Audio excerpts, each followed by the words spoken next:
balik lagi bareng kita di podcast Ponakan. Podcastnya Anak Pangan. Di sini gue ditemenin sama teman-teman gue yang kece-kece nih. Balik lagi sama Caca, sama Aulia. Ya, bukan Aulia. Ya, agak ribet ya kalau Aulia kepanjangan gitu. Terlalu formal gitu rasanya. Gimana kabar lu berdua? Kalau gue sih sejauh ini baik ya. Cuma ya kalian juga kan merasakan ya bagaimana stresnya seminggu ini kan, kayak kurang tidur, stres lah pokoknya, pusing deh seminggu ini. Kalau lu gimana, Cak? Kalau gue luar biasa baik.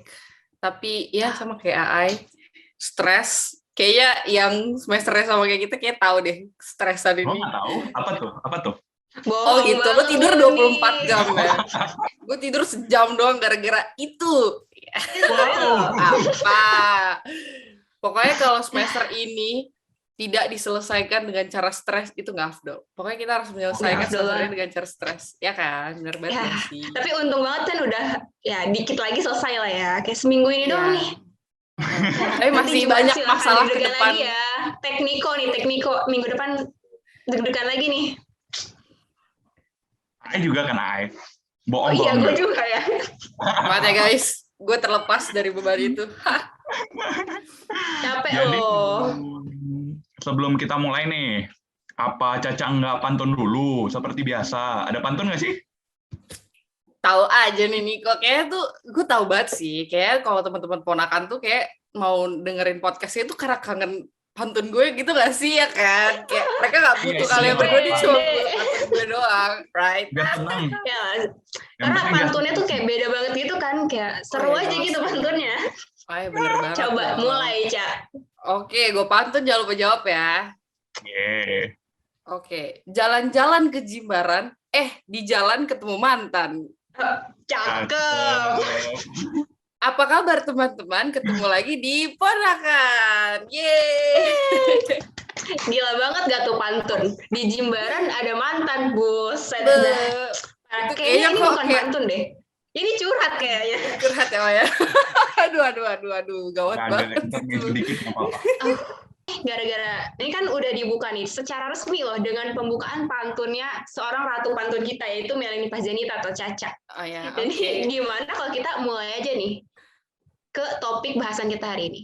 Kira-kira apa sih, Cak, topik hari ini, Cak?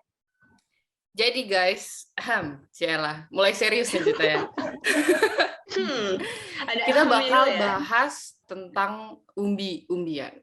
Dan umbi-umbian ini pasti kalian familiar deh, soalnya tuh ada di sekitar kita, mungkin juga sering dikonsumsi, atau jadi makanan utama setiap hari mungkin ada juga gitu. Coba kalian berdua bisa tebak nggak? Kira-kira kita mau bahas apa nih? Gue tebak ya. Gue nebaknya ubi ungu. Salah. Metot. Niko, coba tebak. Apa ya? Talas kali, talas. Talas mana? Talas Bogor? Bukan. Talas Bogor? Nggak tahu.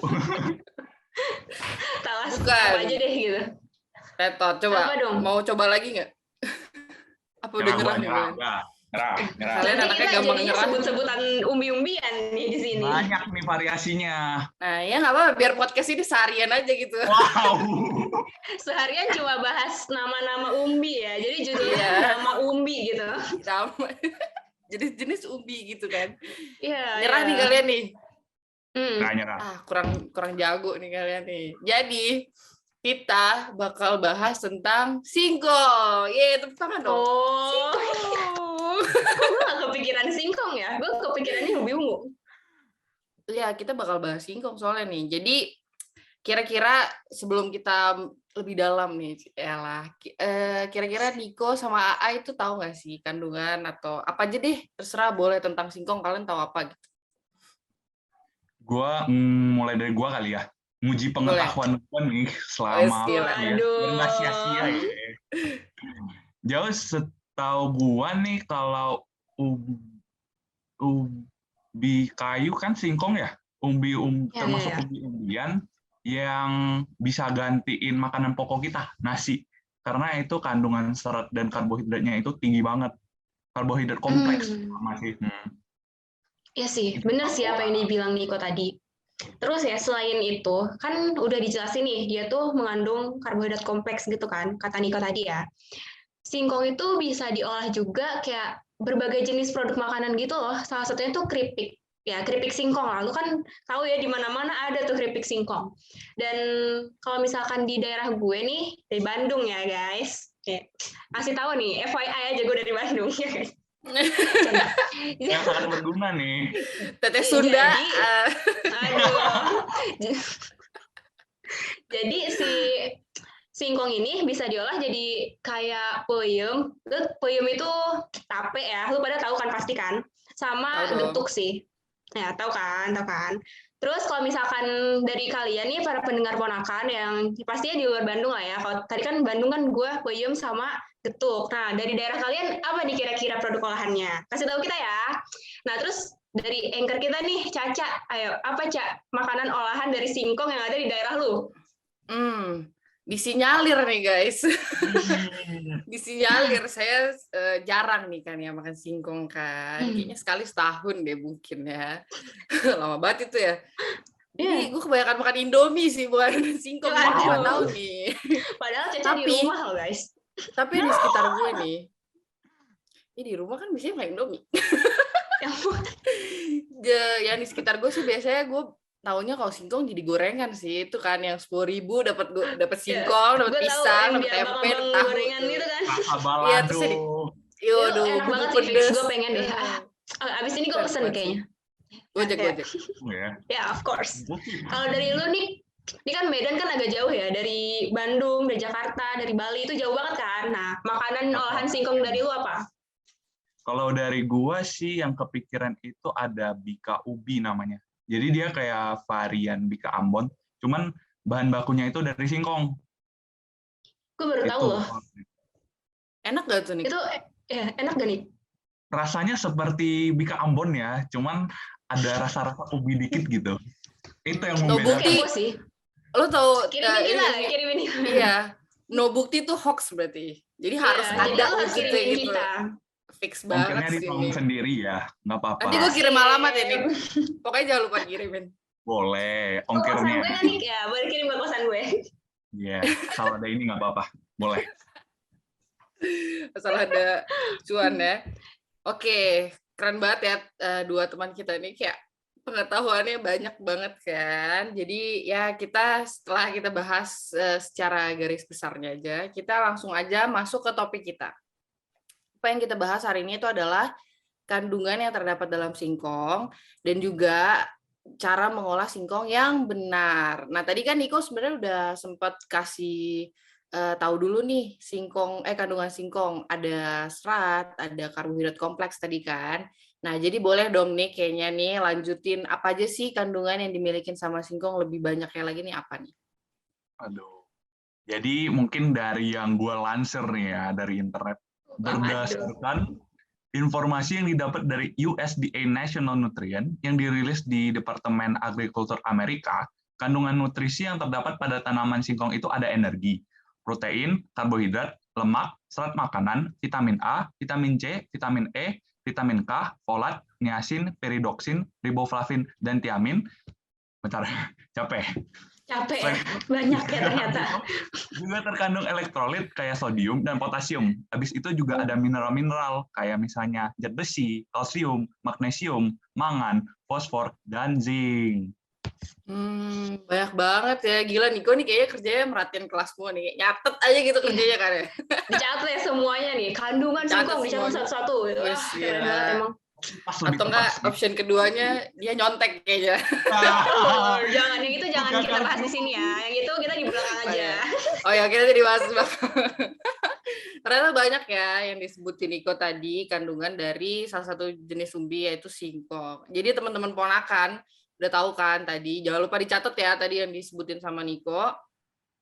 Jangan mensepelekan kandungan tersebut karena sebenarnya kandungan-kandungan yang tadi udah disebutin Niko itu punya manfaat bagus loh buat tubuh kita. Contoh nih, bagus buat membangun massa tulang, terus juga menurunkan resiko osteoporosis, Terus juga untuk pasien Alzheimer ini bisa membantu pengobatannya dengan cara membatasi kerusakan saraf di otak karena tadi dia punya kandungan vitamin K tadi kan. Terus juga tadi disebutin ada kandungan riboflavin. Itu juga berperan dalam pertumbuhan tubuh dan memproduksi sel darah merah untuk mengurangi penyakit apa coba? Penyakit hati kalau kata Niko. Aduh galau banget, buset set boy. Salah, itu untuk Penyakit mengurangi anemia gak, Ca? anemia. Benar banget. Pinter Ya benar banget tuh. Dan ada juga info yang gua dapet, dua lansir dari Flip nih, menunjukkan kalau manfaat singkong itu bisa menurunkan kadar kolesterol jahat dalam darah. Nggak cuma itu, singkong juga bisa menurunkan kadar trigliserida dan menjadi sumber serat yang bagus. Karena itu, singkong bisa menurunkan resiko kayak penyakit jantung, stroke, kanker usus besar, dan membantu mengendalikan diabetes. Dengan catatan, singkong ini harus dikukus dan direbus ya, teman-teman. Ternyata banyak juga ya manfaat dari si singkong itu. Tapi nih, asal kalian tahu ya, dari semua manfaat yang tadi kalian udah jelasin, si riboflavin lah, apa itu banyak banget kan vitaminnya yang terkandung, itu banyak banget manfaatnya. Dan juga pasti dia banyak bisa bikin tubuh kita bagus, baik kan untuk tubuh kita. Ternyata singkong itu ngandung racun, guys. Dalam singkong loh, ada racunnya ternyata. Serem banget ya sih? Racun? Iya, racun. Racun apa banget. Jadi coba gue jelasin dikit ya, dari sumber yang gue baca nih, ternyata di dalam singkong itu ada racun yang namanya HCN atau hidrogen cyanida. Lu tahu kan cyanida, kayak udah gak asing lah pasti di kuping kita ada cyanida. Itu parah banget, ternyata di singkong tuh ada cyanida guys, asal kalian tahu ya. Ya, seperti yang kita tahu juga nih, cyanida itu kan kayak racun yang cepat banget bereaksi dalam tubuh kita kan. Jadi dia tuh menyebabkan kematian dalam beberapa menit. Takut banget gak sih? Seru banget, kayak yang di kopi-kopi itu nggak sih? Iya, itu salah satu kasus dari cyanida. Kopi cyanida, seru banget. Serem juga ya. Tapi kalau perasaan gue tiap makan singkong tuh nggak ada efek apa-apa tuh sama badan gue perasaan, atau gue udah kebal atau gimana? Iya bener sih, biasanya kayak banyak nggak sih orang juga ganti nasi kan tadi kayak kata Niko jadiin singkong. Iya. Ya, mungkin kalau di tubuh Niko dia udah ada zat anti racunnya itu ya. Oh gitu. Enggak. Jadi si singkong ini tuh sebenarnya harus diolah secara baik dan benar dulu nih, biar si HCN-nya itu, kandungan HCN dari singkongnya itu bisa berkurang. Nah, cara yang paling penting itu dia tuh harus disimpan dulu sekitar 1-2 hari setelah dicabut dari si tanahnya itu loh. Habis dicabut, dipanen nih singkongnya, itu harus disimpan 1-2 hari dulu. Nah, tujuannya itu buat biar racun si singkongnya itu berkurang, dia menguap itu loh racunnya. Jadi gak semudah kelihatannya gitu loh ngolah singkong. Bener banget sih, tapi kayaknya gue mau nambahin deh. Jadi setelah didiemin itu kayaknya juga sebelum kita mau ngolah nih, misalnya mau kita goreng, mau kita kukus, mau kita rebus nih, yang paling penting tuh juga kita harus mengupas kulit singkongnya, ya nggak sih? Pasti banget, mesti kita makan sama kulitnya kan. Nah, jadi cara ngupas kulitnya itu tuh mudah juga karena lapisannya kan tebel kan. Terus juga kalau misalnya mau lebih mudah nih kan mengupas kulitnya, kita bisa potong dulu baru kita kupas. Dan setelah kita kupas, hal selanjutnya yang harus kita lakukan itu adalah ngebersihin singkongnya dengan benar. Jadi kalau misalnya tadi udah dijelasin udah didiemin doang nih kan, tapi tuh masih ada kemungkinan kandungan HCN yang ada pada singkong tersebut. Jadi harus kita bersihin dia dengan air mengalir sampai benar-benar bersih dan juga bebas dari tanah. Ya. Dari yang gua baca juga ada info tambahan nih. Jadi habis dicuci tadi, singkong itu perlu direndam lagi pakai air bersih selama beberapa saat buat narik racun-racun yang ada di singkong itu tadi. Setelah singkong tadi udah direndam tuh, itu bisa dicuci lagi pakai air mengalir buat mastiin kalau racun yang ada di dalam singkong tadi udah hilang. Terus kalau udah memang bebas dari HCN, singkongnya tadi udah bisa diolah lagi deh sesuai keinginan kita. Bisa direbus, bisa digoreng, terserah deh mau dijadiin apa. Ternyata ya nggak segampang itu juga ya ngolah singkong. Padahal kan tadi kelihatannya tinggal dikukus doang, digoreng doang. Tapi ternyata sebelumnya itu ada step-stepnya yang harus kita lewati biar kita mendapatkan manfaat dari si singkong itu ya. Tapi emang kalau gue boleh tarik kesimpulan ya, sebenarnya semua bahan pangan tuh kayak gitu nggak sih?